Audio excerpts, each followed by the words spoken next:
CM Revanth ఇచ్చిన మాటకు కట్టుబడి ఏకకాలంలో ₹1,00,000 రుణమాఫీ చేస్తున్నారని కాంగ్రెస్ నేత farmers first foundation chairman Chakradhar Goud తెలిపారు. సిద్దిపేట జిల్లా కేంద్రంలోని హనుమాన్ నగర్ చౌరస్తాలో రైతు రుణమాఫీ సందర్భంగా రేవంత్ మంత్రుల చిత్రపటాలకు కాంగ్రెస్ కార్యకర్తలతో కలిసి పాలాభిషేకం చేశారు.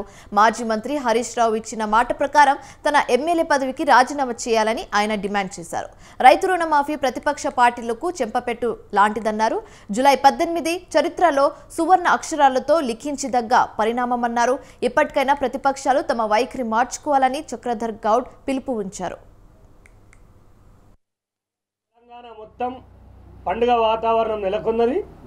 ఏడజూడు రేవంత్ రెడ్డి అనే ఒక పేరు మారిమోగుతుంది. రైతులందరూ చాలా సంతోషంగా ఉన్నారు. ఒక మాట చెప్పిండు రైతు రుణమాఫీ అని, ఆ మాట కట్టుబడి ఉన్నాడు. ఇలా ప్రతిపక్షాలకు చెంపదెబ్బ కొట్టినట్టు రేవంత్ రెడ్డి గారు ఇచ్చిన మాట అది మామూలు విషయం కాదు.